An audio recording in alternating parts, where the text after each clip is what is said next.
Happy Tuesday, hockey fans, and welcome to another episode of Pod Snipe Celly. My name is Dan Bradley. Alongside me tonight, Joel Fernino. Joel, how you doing, buddy? Not pixely like you just were. Oh boy, that's not great. I'm literally the only person in my apartment. My fiance is out working late tonight, so literally nothing in my apartment should be connected to the internet right now, but this computer. So I am I'm not sure what's up with that, but well, that's okay. I am doing pretty well. Pretty well. well, good. That's All what things we like to hear on a Tuesday. all things considered in the hockey world. No, maybe not so well, but that's because my team sucks. Well, we'll get into that in a little bit because, as it turns out, our teams are Must we? playing each other tomorrow night. So yes, we Yes, they must. are. Yes, they That's are. a thing that needs to happen. Uh, we are going to start off today's show as we always do by reminding you that we are live on YouTube, on Facebook, on We Twitch, are and on live. Twitter. So if you have a comment or a prediction, spicy take that you want to share with us throughout the show tonight, we would love to hear from you. Let us know in the comments below. We'll put it up on screen here, read it, talk about it, give our 2 cents. If you want to chime in with something, that's great too. But we start tonight with a little bit of a tangent from our normal hockey talk, and that is to acknowledge one of the all-time greats of sport who announced their retirement, Tom Brady. Tom Brady retiring a storied NFL career there. And that got us thinking. That's putting it mildly. It really is. I'm trying to keep it short so that we can keep the focus on hockey because there are enough He's the people goat. today. I understand. There are enough people today waxing poetic about Brady and have for a while, so we won't bore you to tears with that. But it got us thinking. Brady's probably the face of the NFL Mount Rushmore, if you're looking at the all-time greats across that sport. So that got us thinking with what we're going to start the show with tonight. Who is on your NHL Mount Rushmore? Joel, I want to start with you on this one. But before we even dig into players, I want to know what your criteria was for who even made your list. I know with mine, did something a little bit particular with it. So I will ask you first and to explain your process, and then we'll get into the players here. There's a lot that goes into at least if we're talking the all-time NHL Mount Rushmore. I mean, obviously scoring is the biggest one, goals, points. But I think also just the legend themselves, like not just the character, but also just like that figurehead that player was and what they did for the game. Like that's kind of how you become not just become the GOAT, but that's how you get thrown into the GOAT conversation. Like, did the game change because of you? And that's pretty much, I think that's one of the biggest criterias for me. Obviously not for not for all four of my selections, but I'd probably say maybe two or three of the four that I have, and I'm sure mine are probably expected, but yeah, I mean that's probably the biggest thing. Like, did you change the game? Were there rules put in place? Tom Brady has a rule, right? Obviously, he has a rule. Actually, he's got a couple rules, doesn't he? He's got the tuck rule, and then there was one other rule for him, wasn't there? But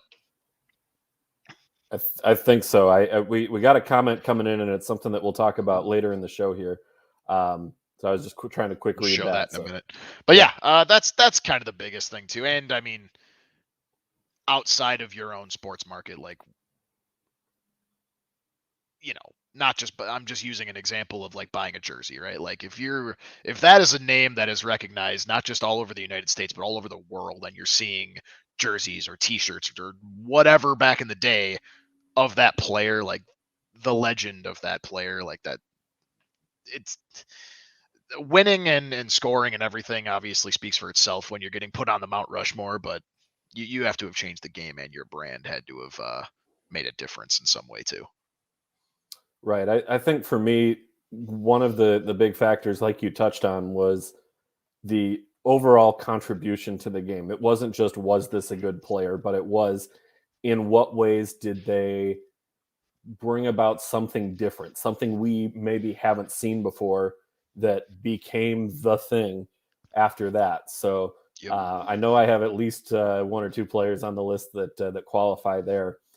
But let's get into it. I think there's one player that we can probably decide is 100% on both of our Mount Rushmores. I'm not gonna lie. I feel like there's got to be at least. I'm gonna be surprised if we, you know what, I won't be super liberal with it. Then I'll go back. I will say I will be surprised if we don't have 2 of the same players on there. I would think 2 is probably right. Maybe 3. I would think 3, and I know who your 4th is. That differs from my 4th. I think. I'm not this is sure. Going to get interesting if we've got some debate here. There's another part of a Mount Rushmore. Let's start with the obvious one and get it out of the way. We'll say it on 3. 1, 2, 3.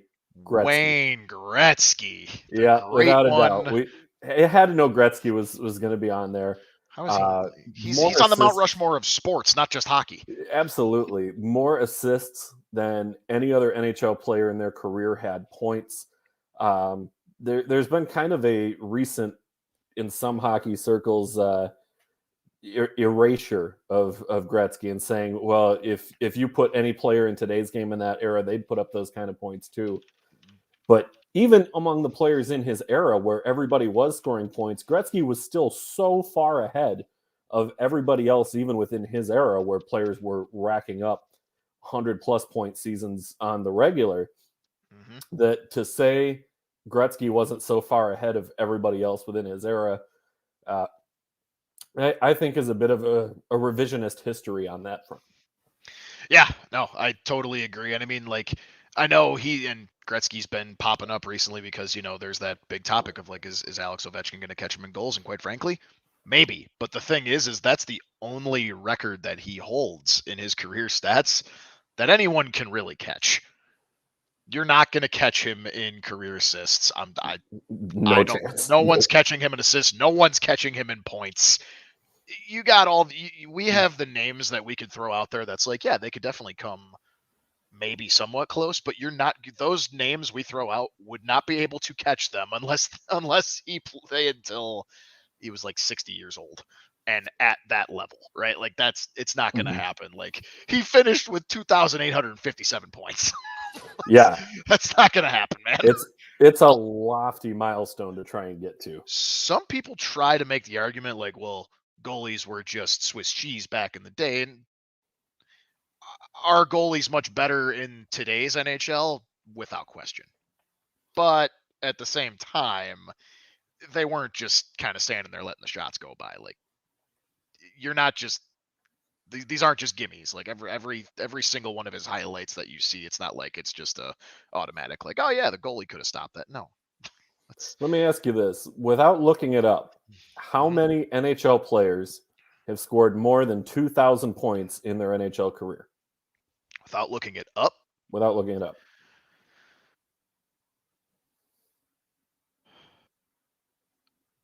I'm torn between 0 and 2. Well, other than Gretzky, how many players have done it? Because we already know. Right. No. Other than Gretzky, okay, yeah. I'm saying, other than Gretzky, how many players have reached 2,000 points? I'm legit torn between 0 and 2. It's not 1, but I feel like it's either 2 to 3 or completely none without looking it up. Yeah, it's 0. It's 0, exactly. Gretzky is the only player that has made it to 2,000 points, and he cleared it by 857. So right, exactly. For me, that argument holds no water. You look at some of the other players. Yeah, okay. Jagr got to 1921. Messier got to 1887. Gordie Howe 1850. And you look at how long some of those guys played. Messier teammates. Messier played with Gretzky at one point. Jagr playing forever and bouncing around from good team to good team and being one of their top scorers. Yep. Heck of a career for Jagr as well. And even there, couldn't get to 2,000 points. Gretzky is so far ahead of everybody else. It's absurd, the distance on that list. So for me, that's number 1 on the list. Now we'll move into who is number 2. Goes in there too. We know you've got Gretzky. Who's next on your list? For me, Mario Lemieux. Okay. Again, kind of the same thing. Like he was like Gretzky light. Like it was like back in the day they were both playing, and it was always like who's gonna potentially catch Gretzky, and everyone really thought Mario Lemieux could. And again, he didn't really come that close, but he was the top dog of like, if there's anyone that's going to do it around this era, it's going to be him. And I mean, man, the points he put up too, like, actually, hold on, I put him up too. Like, he's like, yeah, I mean, he finished with, Yeah, 1,723 points. Obviously, that's not even remotely close. But right. at the But same look at the time, number of games there too. right, he only played 915 games versus 1487 for Gretzky, right?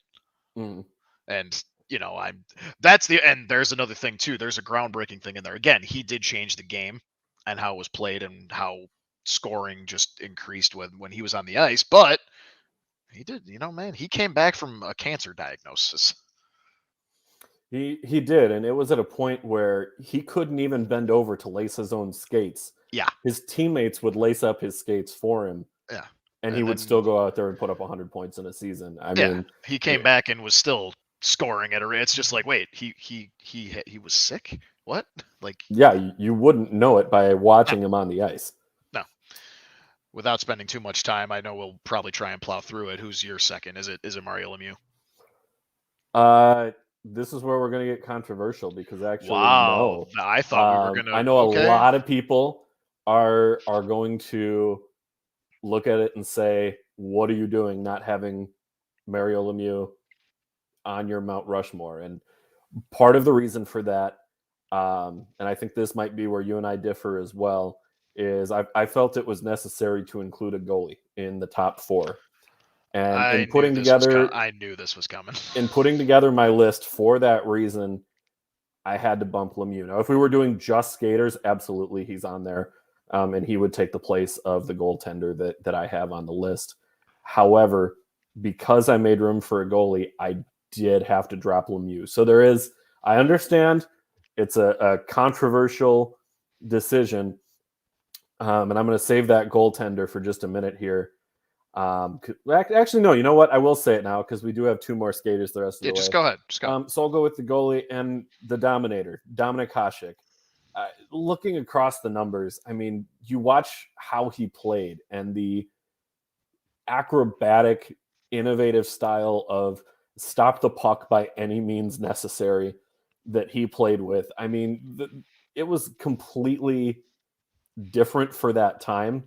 Uh, Hasek again, not at the top of the all-time wins list because you have Martin Brodeur who played so much longer, who was further ahead. But Hasek is either number one or number two all time in save percentage. He might be back to number one given where Tuukka Rask is at. Mhm. Rask for a short time was number one on that list. Um, Let me try and look this up right now, even. Um, yeah, so Hasek has gone back to number one on the all-time list. It was Tuukka Rask, and Rask has fallen down just a little bit. Rask is still third on the list, though, which pretty incredible there. The career that he had. Um, but looking at the full body of work, looking on the impact on the game, looking at how after Hasek we saw a major influx of European goaltenders across the NHL. You look at a goaltender, 3 Jennings trophies, 6 Vezina trophies in 8 years. Um, really just the gold standard for goaltenders. I think we would be remiss if we didn't put him on the NHL Mount Rushmore, but that's why I went without Mario Lemieux on my list. I mean, that's fair. I knew you were going to put Hasek on there, and I love goalies, man. I know you do, and I juggled. Obviously, I thought about putting Hasek on there as well. I ultimately didn't. I'll throw that spoiler out there. And it was very hard to not, uh, just based on his history alone. I mean, it was very hard to not put him on there. But I agree. All right, so number 3 for both of us. So my third is Bobby Orr. Yep, I have Yep. Bobby Okay. Orr on my list as well. See, all right. So there you go. We got the 2. I'm right on 2. Mm-hmm. And I mean, he changed the game for defensemen. Like I was actually just thinking about this too. About goal scoring for defensemen. Like nowadays, it's kind of like, if you have a defenseman that puts up 15 goals, you're like, my God, this man is a prodigy. Like that's unheard of at this point, right? And we got Cale Makar working his way to 20. Is he at 20 right now, right? I'll look it up. You keep going on that point, and I'll He get might to be at Makar's 18 or total 19 here. at this point, but like having a defenseman put up 20 plus goals in a season is not very common anymore. In fact, the last time we had, especially, and even 30, like I know I read something the other day, like Cale Makar is on pace to potentially put up 30, and it's really not, super unheard of that it could happen. The last time we had anyone even come close to 30 was 2016-17, and that was Brent Burns at 29, right? But anyway, Bobby Orr kind of started that. Obviously, it was a long time ago, but you can't, if you're thinking of the NHL and you're just coming in and you're like, man, what's the NHL? One of the first images you're going to see is that Bobby Orr flying over, scoring that game-winning goal for the Bruins, winning a Stanley Cup. I mean, it's literally a statue outside TD Garden, like, or the Garden. Sorry, Boston fans. Like it's things like that are etched in history, where like you can't, like, that would, to me, that's what you carve into the mountain for this Mount Rushmore. You carve that image for Bobby Orr. And I mean, he put up, like, he's, we're talking about goal or defenseman scoring, like, 20 goals, that's pretty damn good. You reach 30, wow, that's nuts. Like that's insane, right? That, again, that doesn't happen. I'm looking at a specific stat, 1974 to 75. He put up 46 goals as a defenseman. I get it. That's in the 70s. Like, again, I know goalies were not as good, but he's a defenseman. That is not his job. And he's still putting up 46. But he changed the way that defensemen are a part of the power play unit and a part of the breakout. It's not just you bring the puck back to the defense and then you cycle it immediately back down low to the forwards. It was, right, you're not afraid to rip a shot on net. And when we talk about the goal scoring with Bobby Orr, if you look at the 10 highest single season goal totals by a defenseman, Bobby Orr has 5 of those 10 highest scoring seasons for a defenseman. Exactly. Just off the record, Orr's career high was 46. Paul Coffey in 85-86 put up 48, which 48. Again, that was like one of the most high scoring teams of all time. Just part of that powerhouse dynasty Oilers of the 80s. But looking at, again, the impact that he had on how he changed the game as a defenseman, looking at, yes, he doesn't necessarily have the same longevity as a defenseman as someone like Nick Lidstrom, who many consider to be maybe the number 2 or number 3 best defenseman of all time. Ray Bourque up there as well. Bobby Orr ran so that Ray Bourque could fly. Is kind of the MO there. And you look at, Boston has always had good defensemen. Like, that's been their calling card.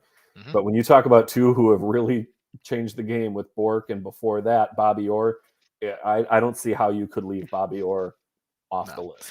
And I don't know if I would be wrong in saying that it could be because of Bobby Orr that we even have a Selke trophy, right? Like, I feel like he paved the way. I know that's not why, but like, I'm saying, like, the way Bobby Orr played and, like, not afraid to score goals, but also one of the best defensemen to ever live. Like, there's nothing wrong with all the guys that came after him to shape their game after. Well, like, I don't have to just be a goal scorer. I can be a Marian Hossa, right? I can score at will, but also play the 200-foot game and play defense, but I don't have to be a defenseman. Right. And that's what I'm saying. Further down the road, guys defensive like forwards, Bergeron. Exactly. Forwards who play that 200-foot game and setting the standard that defensemen don't just have to play defense. Forwards don't just have to score. Play. Exactly. Yeah. All right. And number 4, because there is a... Are we... Oh, yeah, I guess we are at 4. Yep. We are at 4. I can't count to 4. That's okay. It's Tuesday. Yeah, I know my ABDs better than anybody else. Oh, geez. Dad, settle down. Number Number 4, I feel like we both got to be here, but the man's name is Mr. Hockey, Gordie Howe. Mm, Like, I don't even have to go into detail on that. Like, the only, and you'll come at me with all the stats of him, I'm sure, but my simple argument for it is, again, I just said it, his name is Mr. Hockey, but even going deeper than that, the National Hockey League was put on the map by Gordie Howe. I know it would continue to evolve on that map because of the other guys we just mentioned, Gretzky, Lemieux, or Hasek, etc., and plenty of other names that we're leaving off this Mount Rushmore. But all of them have, at least in the interviews I've seen with all of the greats, I can quote the or not quote, but I can at least reference the when we did the NHL 100 celebration and they did the 100 best players as of the 100-year anniversary. Shout out to Kane and Taves and Keith. They made it. And Hosa. And so the biggest, actually, Gordie Howe was number one on that list too. But anyway, from that, they interview a plethora of the 100 players that they name. And I'm pretty sure the most common thing they all had is they all have at least one part of their game to thank to Gordie Howe. They always go back to Gordie Howe, no matter who it is. Yeah, I think Gordie Howe really set the standard for what being the most complete all-around player is. And he might be the best all-around player in the history of the game. And all you Letterkenny fans are going to jump on me and talk about how Gretz was the best player. the great one, you piece of shit. Yep. That's the bit. And I mean, Gretzky, hold a share of like 61 records in the NHL. I get it. But with Gordie Howe, it was the all-around game. He could score. He could play defense. He could knock you into the third row. He's the only beat the living snot out of you. only player in NHL history to play in 5 decades, 40, 50, 60, 70, 80. He was playing in all of those decades. Not to mention, he also played a shift in a 1997 game for the Detroit Vipers of the IHL. So he had 6 decades that he technically played in during his career. Mm-hmm. Not to mention, we have the Gordie Howe hat trick, which, by the way, I love it. Joel, how many Gordie Howe hat tricks do you think Gordie Howe had in his career? Oh, God. That's tough. I'm just coming at you with the trivia tonight. I know. I mean, I got a trivia question for you at the end of this, but is it in the triple digits? No. What? Oh. I don't know. Let's say 52. Lower. Oh, all right. Take about 50 off of that. Take exactly 50 off of that. He only had two Gordie Howe hat tricks? 2 games in his career with a goal and assist. But it was named. It was. You change the game. You only do it twice. Apparently, you change the game. He did, and that was enough to get people to do it. So, he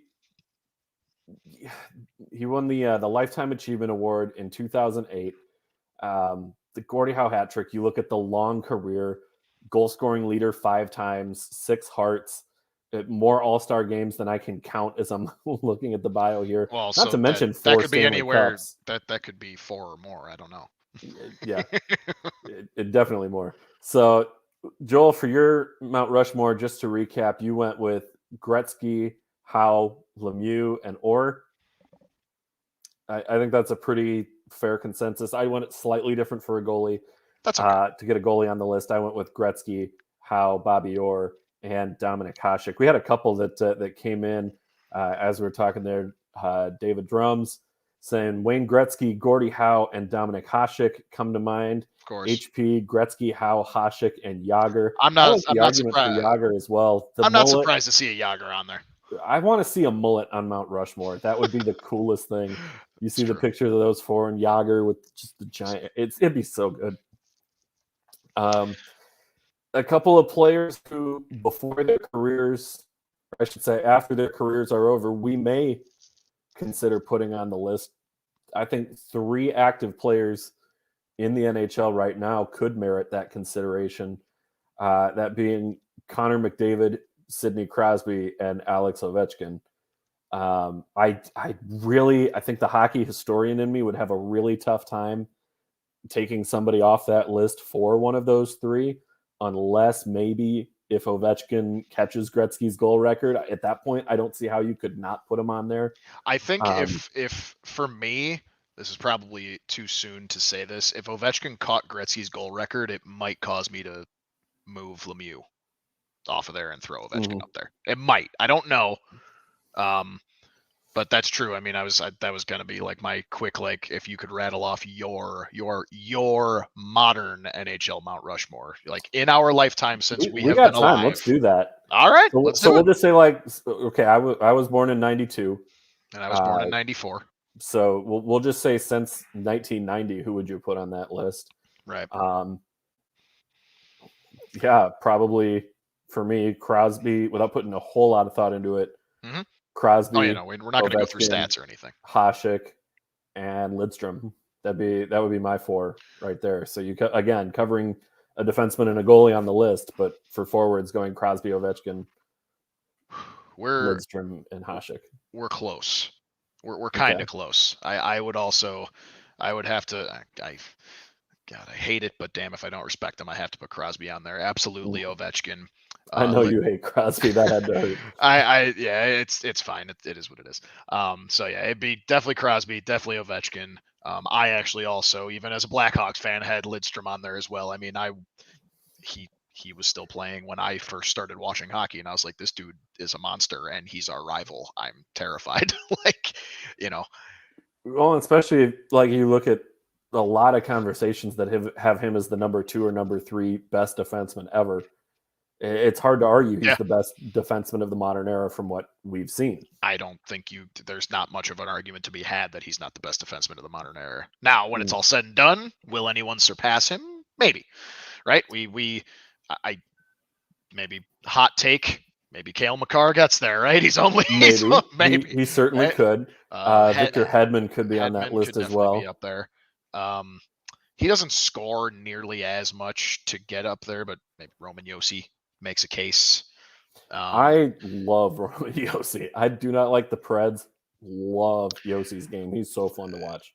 As Duncan Keith should be on that list.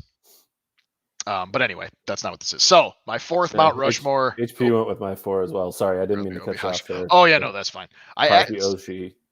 Crosby, Ovi, Hasek, Lidstrom. Oshie? I'm not. Oshie did not make it. I combined Ovi and Hasek, and I'm reading too fast. I love me some TJ Oshie, but he's not making my modern Mount Rushmore. And another one here. If we're going off rule changes, what about Chara for his absurd tallness and needing a long stick? I mean, yeah, I guess we did have to change the rules a little bit for Chara as well. It's fair. It's a good point.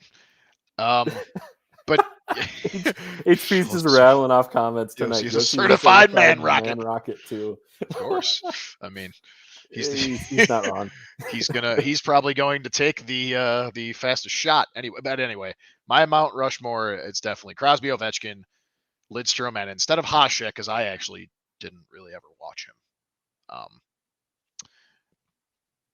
I'm gonna be happy when I say this. It's Patrick Kane, man.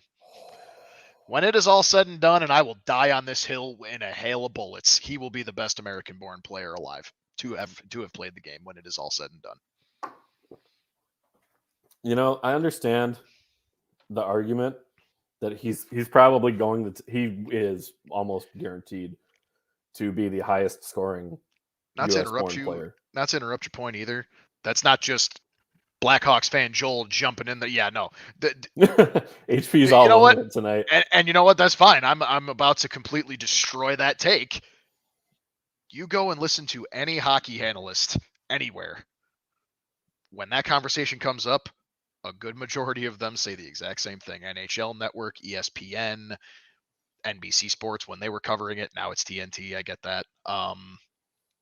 The Athletic, they're obviously big up there. I mean, I can even start rattling off, not lower ones, but, throw a bunch of other analysis in there, like, TSN, of course, throw them in there, even Barstool. The list goes on.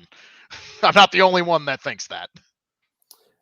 I make the argument for Mike Modano as I totally the greatest U.S.-born player. And I think part of that, too, is as a center, the defensive responsibilities he had were different than Kane. And I don't as a disagree with you result there. of that led to lower scoring.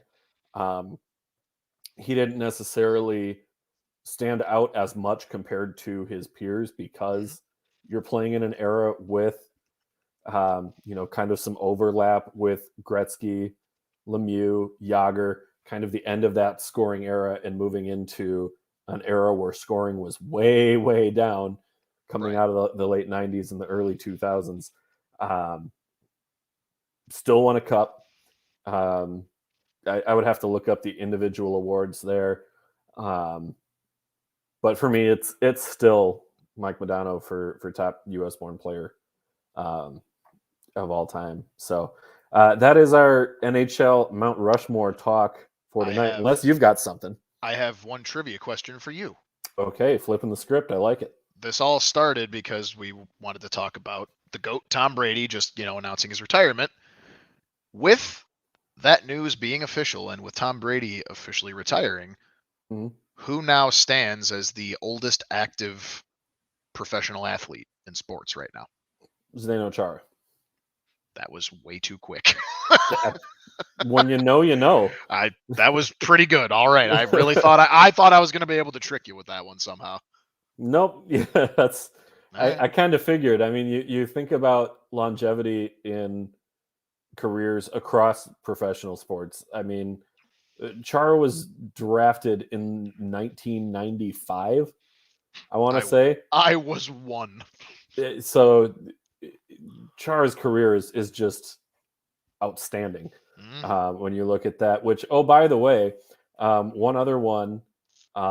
Brady was also drafted in the 90s by the Montreal Expos.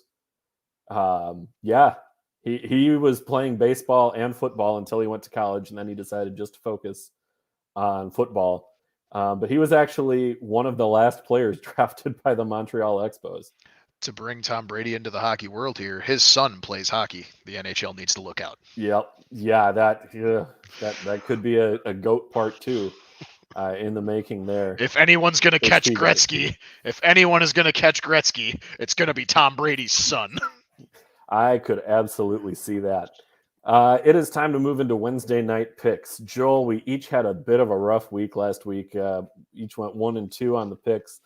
But we're still good enough for being in the top 10 on the Sharp Rank leaderboard. So you're because I suck at the spread. Actually, I should still have my second place. I just made the mistake of trying to take the over or the under. And in hockey, you should never bet over or under because it's you hockey. Can still bet over under if you know. It's hockey, man. Anything can happen. You're right, but that's why we bet. That's why we make informed decisions that lead to winning money. I bet the under in the Hawks Detroit or the Hawks Red Wings game. That didn't go well for me. David with the shout out here. Dan knows too much. Hard to fool him that easily. Depends. On hockey stuff, sure, but on other stuff, it might be a little easier to pull the wool over my eyes on that stuff. So we'll get right into picks because we have 5 games on the schedule tomorrow, and then we're heading into the All-Star break. So for two seconds, give me a quick answer on this, Joel. Your favorite event of the NHL skills competition during All-Star weekend?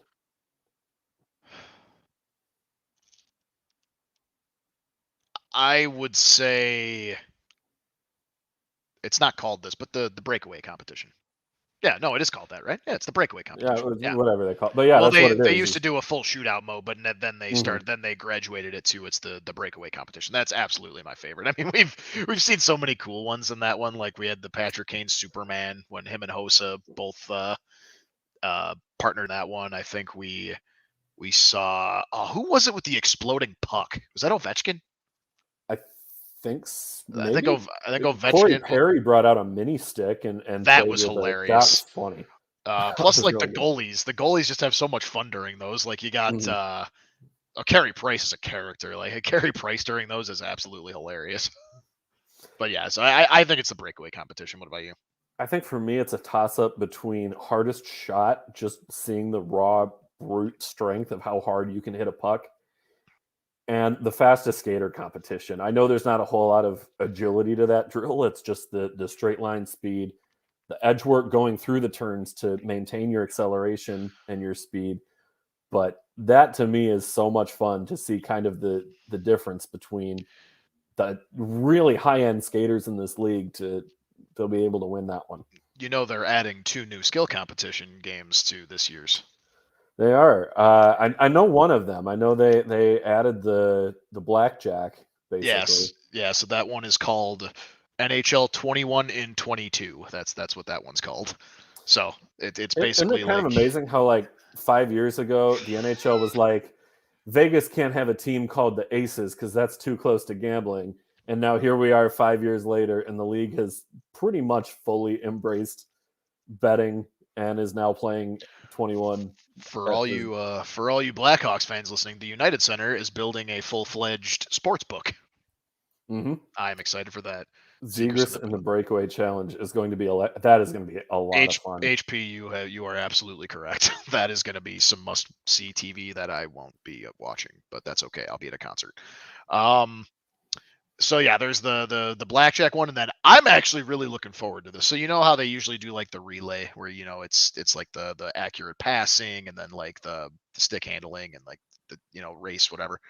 So they're replacing that, and instead they're doing what's called the fountain face-off because they're in Vegas, and this is so cool to me. There's a concept art picture I'm looking at, and it's a bunch of different platforms of probably synthetic ice inside the Bellagio fountain on the Vegas Strip.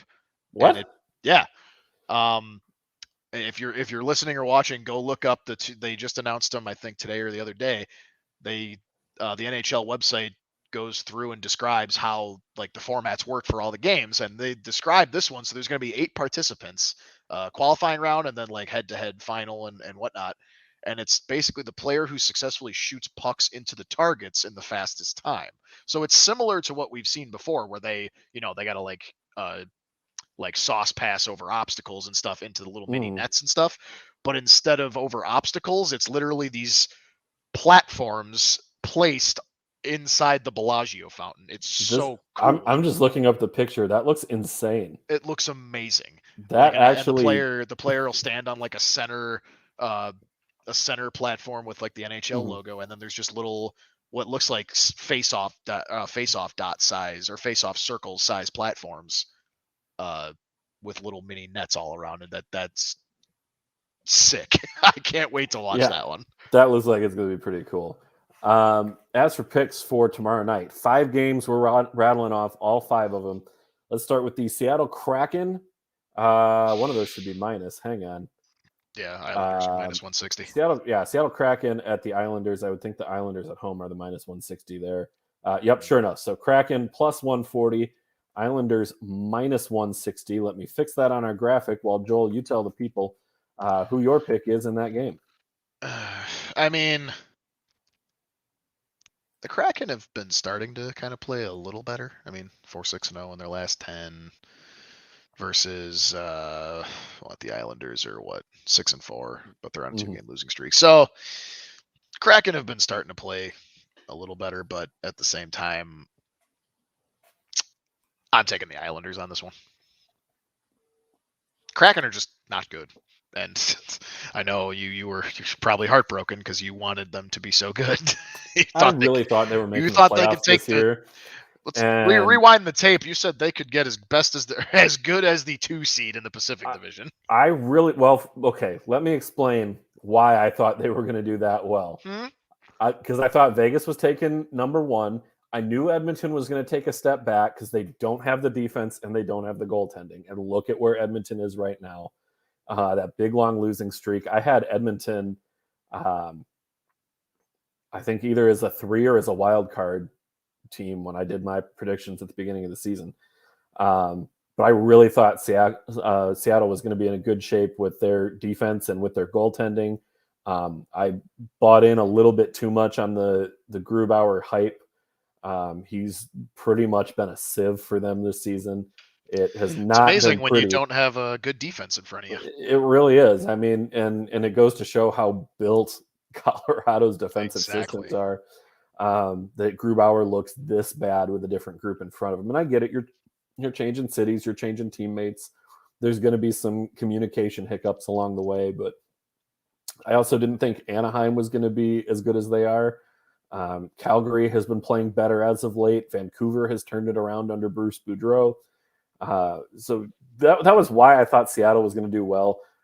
They've absolutely tanked. So in my disgust for how Seattle has played, I'm also going with the Islanders at home in this one. The odds just aren't there for me to want to take Seattle. And on the puck line, it gets even worse because then with Seattle plus 1.5, that gets to minus 180. And the Islanders don't have enough offensive firepower to win by 2. So for me, the betting value isn't quite there. Islanders minus 160, but even there, if I was actually to make a bet, I think I might avoid this game altogether just without the value there. Yeah, but since we're doing picks for all 5 games, Islanders money line over the Kraken would be my pick there. Yep. So we're in agreement on the first pick. Mm-hmm. This one, I know I got the odds right because I have a plus and a minus on this one. Edmonton Oilers at Washington Capitals. I don't know why this one is tough to me. It's only tough to me because like Edmonton does still have the firepower, but they're just on such a horrible skid lately. And hey man, Washington sitting pretty in that first wild card spot in the East. I feel like I want to take the Oilers, but my gut is telling me to not do that. And I probably have to go.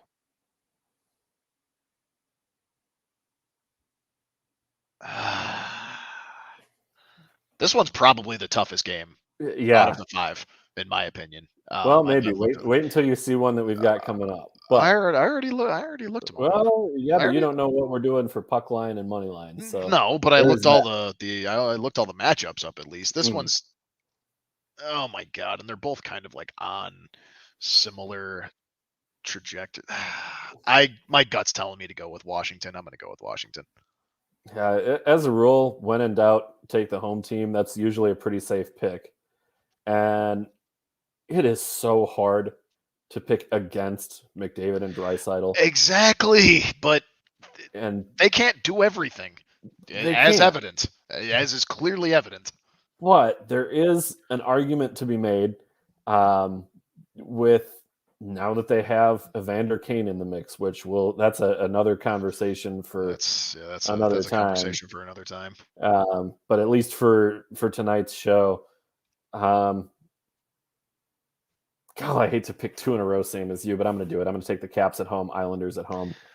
That's our first 2 sets of picks. It's the safe bet from a record standpoint, but it's also another kind of like you kind of avoid it from a money making perspective. Almost. I think in this game, let me take a look on this one too. The over under for that game is set at an even 6. I really think about taking the over in that one. Yeah, I'd agree. I could see like a 4-3, 5-3. Yep. That finish. Yeah, somewhere around there. Los Angeles Kings minus 140 at Detroit Red Wings plus 120. Yeah. Kings have been playing some good hockey. 3 seed right now in the Pacific Division. Good for them. Yeah, they've kind of climbed back up and really in sneaky fashion too. Partially because Calgary has played 6 fewer games than LA, so there's that. And you're leaving out what we just talked about with how much of a skid Edmonton went on. So basically, it was like, hey, that 3 spot's vacant. Who wants it? Anybody? Nope. Okay, LA, I guess, wants it right now. Like that's kind of how I feel like it's going. Well, in Calgary 4-6-0 in their last 10 too, so they're kind of down in the dumps a little bit, though not down as bad as Edmonton has been. Right, and yeah, I mean LA is what 5-3-2 in their last 10, not bad, and then Detroit is what 4-4-2. What? Detroit. Detroit is arriving though. I mean, I just recently watched them in high detail when they played the Hawks, and yes, they let up 8 goals to us, but it's still like they still put up 5 too. Like they don't go away. They're just pesky. and they're not going to go away. Man. Just to be different, I'm going to take Detroit. You son of a gun. Oh, were you going to do it too? I was, because everybody knows I love a home underdog. I really do, especially on the money line. These two teams, I think, are pretty evenly matched looking at just kind of some across the board numbers here. They're really not that far apart. 127 goals on the season for Detroit, 131 for LA. So that's a 4-goal difference. Now, Detroit's defense as a team has been considerably worse. That is a factor, but the difference here, 6-12-3 on the road for Detroit, 14-8-3 at home. So there is some home cooking there. There's some benefit to being the home team. I can't go 3 in a row the same as you. I'll take LA. I don't feel great about it. I love a home dog. I don't like picking against the Red Wings in this spot. But LA, I think, is they're the better defensive team. And if that can carry well on the road, LA should be able to come out of there with at least a point. And I'll take them on the money line as well. That's fair. 4th game of the night. Calgary Flames -1.5. And this is actually correct. Both are minuses here because the odds are that close. Calgary Flames -1.5 is -115. Arizona Coyotes +1.5 goals at -105. Now, Joel, this show has a bit of a history with picking the Arizona Coyotes on Wednesday night.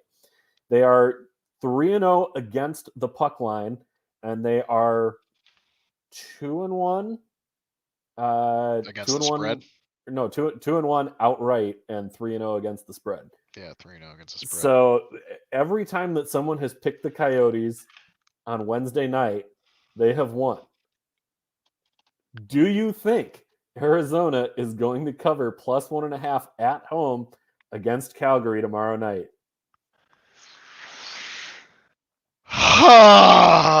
Arizona. Man, Arizona. NHL just loves putting them on Wednesdays. They really do. And I mean, is that maybe so that they're not conflicting with the other games on Tuesday, Thursday nights? I don't know. It turns out, I mean... You think they'll put them on this many Wednesdays when they're playing out of the ASU arena? To all the single people watching this show tonight, find someone who commits to you the same way Gary Bettman commits to hockey in Arizona. If you do that, you will have a happy life. That is a guarantee. To that point, though, we make fun of it, and I know, like, I'm all for them moving, for sure. Like, I'd be kind of cool to bring back the Nordiques, for an example. But anyway, it is kind of true, though, like, having it in that market, without the Arizona Coyotes, we might not have an Austin Matthews. That's true. That's just one example, but I heard that. Right, I heard that not too long ago. Markets, yeah. Yeah, I heard that not too long ago, and I was just like, it's actually a really damn good point. But anyway. So did you make a pick in there, or? I'm going to, and I think all good things must come to an end. So I am going to pick Calgary winning by more. I'm going to pick Calgary -1.5 on this one. What is it that we do on this show pretty much better than anything else? We do things for the bit. We find a bit and we commit to the bit. So if only for the reason of committing to the bit, to keeping the Arizona Coyotes tradition alive, we are taking the Arizona Coyotes on the puck line tomorrow night +1.5 against Calgary. I have really no logical rhyme or reason for this other than the fact that they've been good luck on the show. They've been 3-0 when we've picked them. So Arizona, 5-game losing streak. Calgary on a 1-game winning streak. Arizona 3-6-1 in their last 10. Calgary 4-6-0. Calgary an impressive 14-9-2 on the road, while the Coyotes are 5-15-1 at home. Lovely. Money line, yeah. Take the Flames. Use the word home loosely for Arizona. But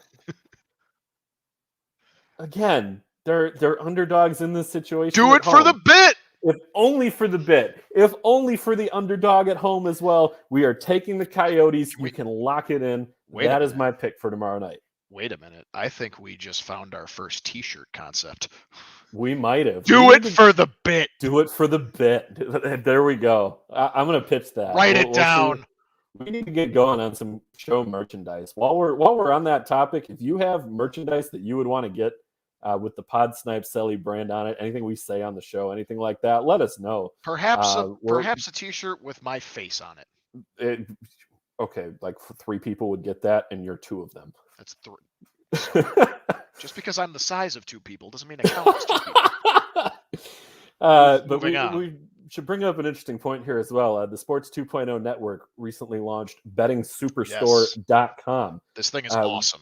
It is a really cool website. All sorts of betting merchandise and apparel on there. Really want to try and promote the 2.0 brand. That's something that they're going to be spearheading over the next few weeks. So do want to give a mention to bettingsuperstore.com. We are working on getting some Pod Snipe Celly merchandise on there. It'll take a little while to get it put together, so bear with us. But kind of some exciting news from the show standpoint that we're going to be in a position to start doing some merch here. So do it for the bit is going to be, and I'll maybe make a face or something like that of us doing it for the bit. Coyotes for the bit. Let's do it. Coyotes plus 1.5 tomorrow night. Okay. And then the final game of the night. The one that will have you and I glued to TNT. I am going to make you make this pick. The Minnesota Wild minus 145 at the Chicago Blackhawks plus 130. David says for the memes. For the memes! That too.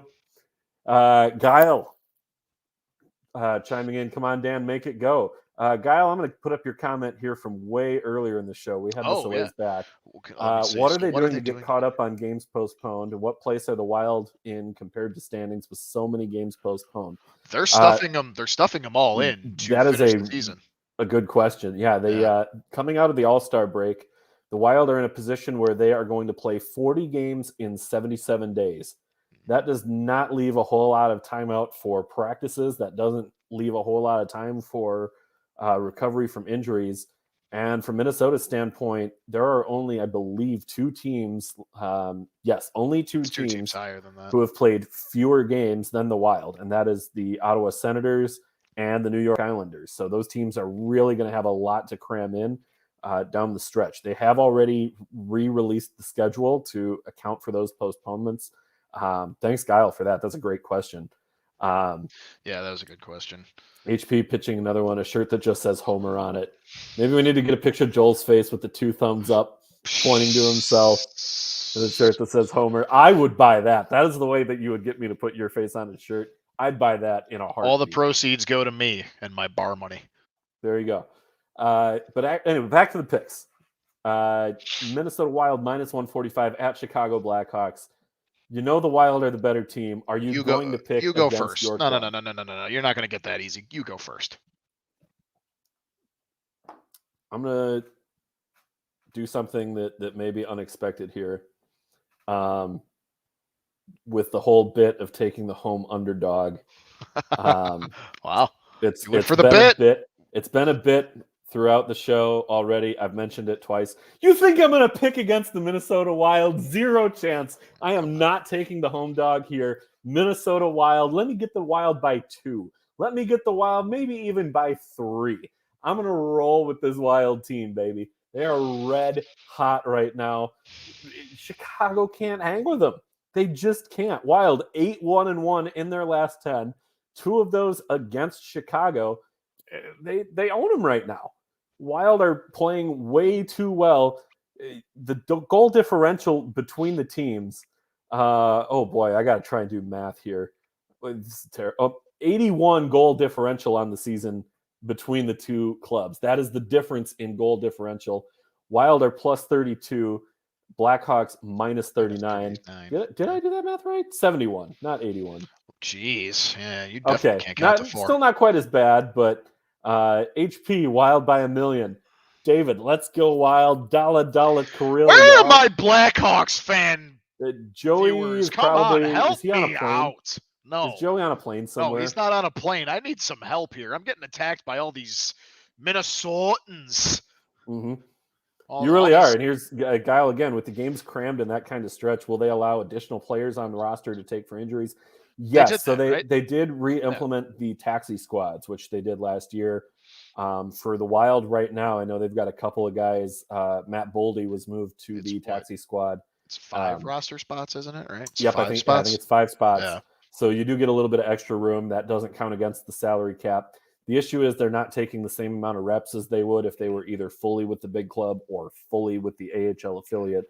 But it does kind of provide a little bit of extra roster room in those scenarios. So great follow-up question there too, Val.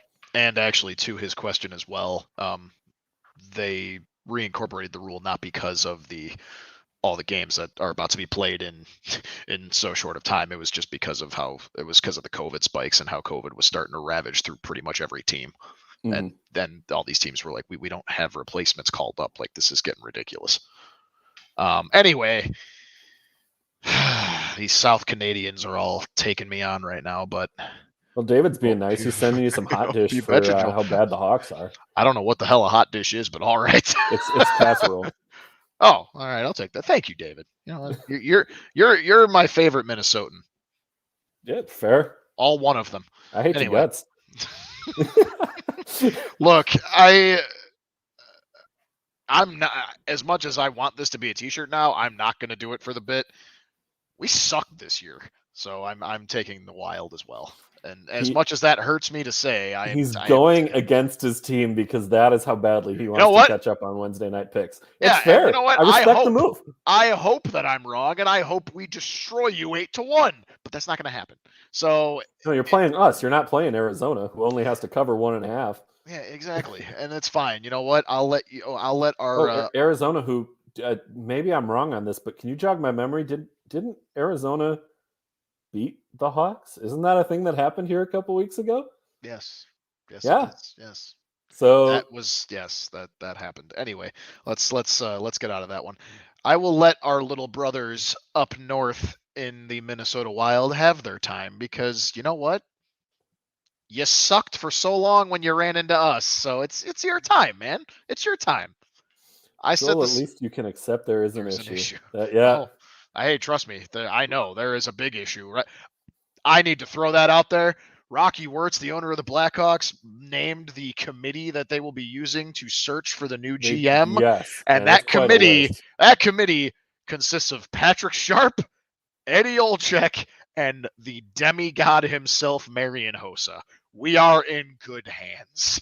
Hell, I wouldn't care if they came back from that search and said, "Hey, Marian Hossa is going to be the new coach.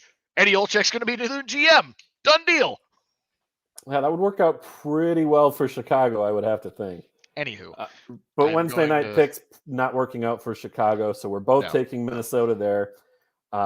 Joel is taking Calgary -1.5. I am taking Arizona +1.5. We split on this one as well. I'm taking the Kings on the road. Joel is taking the underdog Red Wings at home. We both are taking the Washington Capitals and both taking the New York Islanders. So, Joel, our final segment of the show tonight. You know how we like to do things around here. We do things for the bit. We kind of repeat stuff from show to show because that's what makes a show entertaining. So, as always, we like to close out the show with 2 minutes for roughing. And, Joel, you have it this week.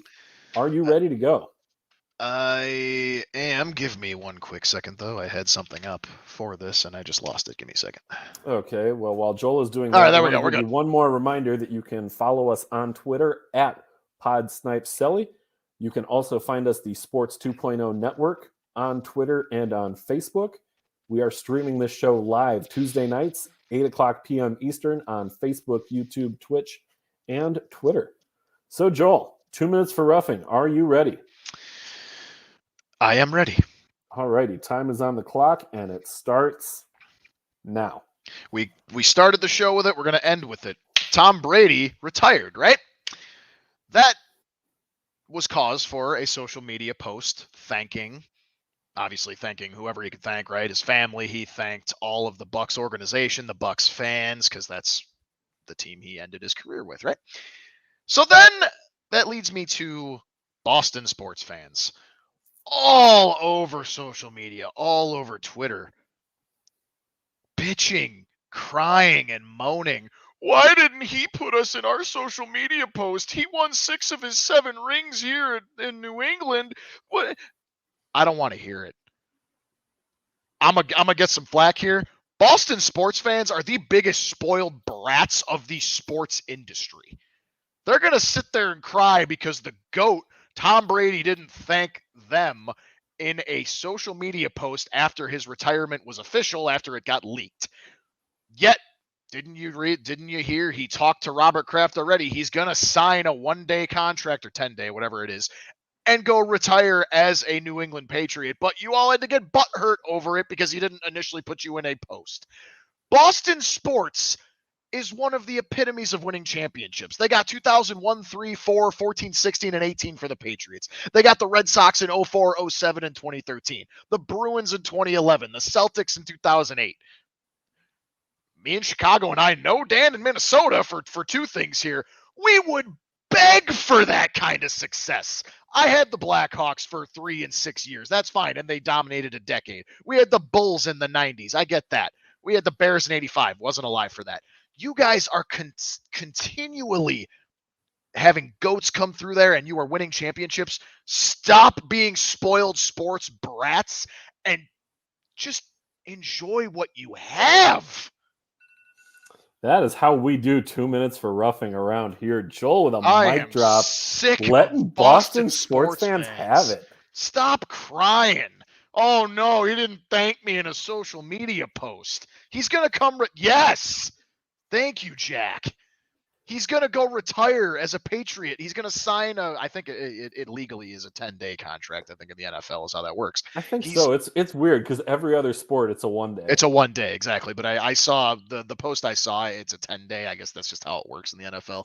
That is what it is. But he's going to go retire officially as a New England Patriot. He won 6 of his 7 rings there. Of course, his initial announcement of I'm officially retiring, and this time it's not coming from Adam Schefter's mouth, it's coming from my mouth. Like it's coming from my dog for that too. Yeah, I mean, look, spoiling Brady's retirement announcement like that—that's a terrible move. That is really bad look for Schefter. Or did he? No, he didn't. No, that was the fake Schefter Twitter handle that apologized. Because I'm pretty sure it ended in a comment about that being a drive into deep left field by Castellanos. So I'm making a 4-0 ball game. Pretty sure that's how that apology. That is how that apology post ended. That will never not be funny. No, it won't.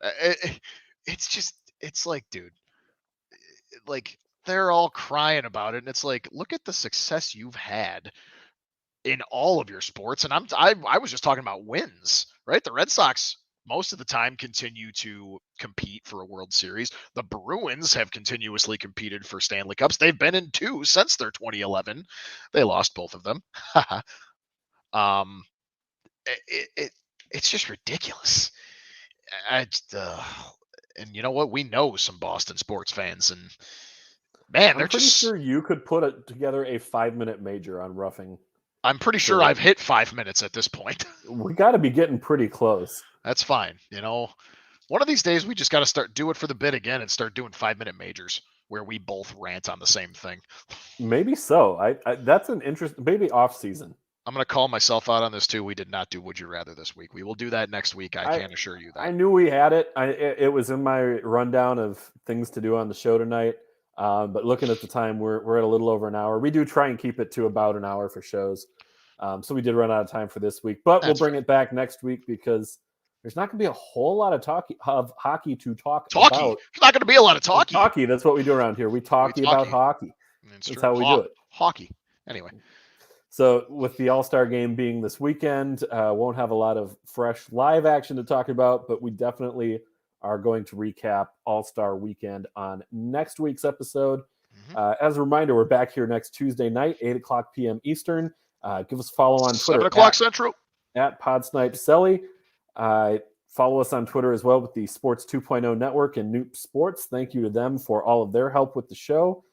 Keep up with the Wednesday night picks and our picks throughout the rest of the week as well on Sharp Rank. See if you can take me off that number 1 spot. See if you can catch up to Joel, who's in 6th. But moving back up, I think I saw actually after they posted it that I think I saw you slid into 5th somehow after they changed the graphic there. So I'm not sure what happened there, but I need to. Well, now I'm learning, and I'm pretty much only betting on money line, but there's some puck line I start throwing in there. Also, the NFL Alrighty. games. The NFL games mess with me too a little bit. That is it for tonight's show. Thank you to everybody who tuned in, everybody who commented live as well. We really appreciate it. I think this was probably, just looking at the numbers, our best streamed live show tonight. So we'll get the actual numbers Getting popular. in here. But we're growing. So thank you to everybody who's been with us on the ride, whether it's your first show, whether you've been with us for all of them. Thank you so much for tuning in. For Joel Fernino, my name is Dan Bradley. Enjoy the rest of your night, everybody. Do it for the bit.